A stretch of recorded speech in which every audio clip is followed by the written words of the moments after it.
In my old hometown of Midland, Texas, there are two high schools. The one I attended is called Midland High School because naming shit is hard. The other one, established in 1961, could have chosen from a plethora of famous Texans to name their school after, but they decided, you know what?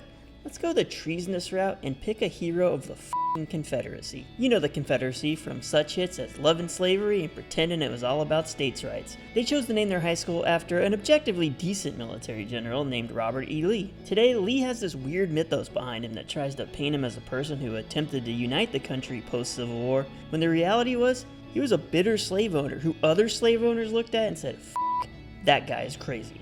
If you're not up to speed on the fine art of slaveholding, there was a weird honor code among people who owned slaves, one of which was the act of not breaking up slave families.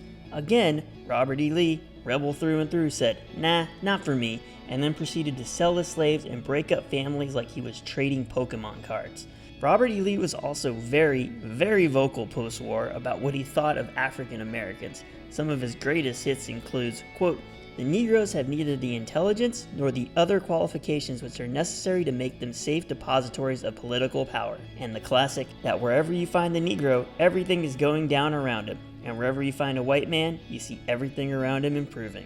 A school who you would think would know history saw their shit and thought, that's our guy, that's our guy. Meeting adjourned. The Robert E. Lee High School mascot is a rebel because everyone likes a bad boy and slave-owning racist boys doesn't roll off the tongue quite as well. Now, when I attended high school in Midland, Texas, those pesky Lee rebels were our crosstown rivals, which was a very big deal, especially every fall when we played them in the biggest football game in the universe. The week leading up to it was full of pranks, talking, and just this palpable sense of school pride. School pride which guys in their 40s still had way too much of. One of my favorite things about Rivalry Week were the swarms of very large trucks that clearly weren't compensating for anything, driving around town with the good old Army of Northern Virginia battle flag flying proudly. I don't call it the Confederate flag because this is the Confederate flag. This classic symbol of hate and bigotry that we all know and loathe was actually the battle flag flown over the troops of our good old racist boy Robert E. Lee. The old stars and bars, as it is incorrectly referred to as, was brought back to resurgence like a Spider-Man reboot in 1948 when it was adopted as essentially a racist banner for Dixiecrats opposed to Truman desegregating the armed forces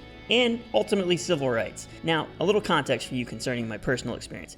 I had the unfortunate luck to attend high school when Lehigh had Cedric Benson as their running back. The same Cedric Benson who won 3 state championships in a row. The same Cedric Benson who has the record for most rushing yards in Texas 5A history.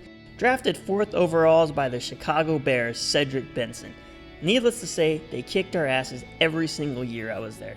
My most vivid memory is sitting at Memorial Stadium and seeing Cedric Benson run for 1 billion yards like he was playing Madden with the toddler, while people in the stands screamed, cheered, and waved a racist flag as an African American athlete dominated. The irony of seeing a black athlete utterly dominate in front of the backdrop of supposed white supremacy, I hope, is not lost on any of you. This flag and this man are symbols of hate, and they need to stop being glorified. Now, for those people who suddenly get a hard-on for history, whenever you even mention getting rid of Confederate memorials and statues, and start playing the greatest hits of It's Our History or We Can't Forget Our Past, let me introduce you to our good friends and Call of Duty villains of choice, Germany.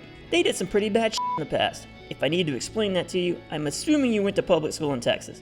You know, the same state that has textbooks which assert that slavery wasn't all that bad. Germany has no Nazi memorials or statues, and not because they're trying to run from their terrible past. They put that shit in a museum where they belong. They don't condone the atrocities under the guise of history or heritage. Susan Neiman, author of Learning from the Germans, said it best in her article for The Atlantic. No one, least of all the German, would claim that a renaming and rebuilding of public spaces eradicated the roots of racism. The city was not rebuilt to reflect what is, but what ought to be.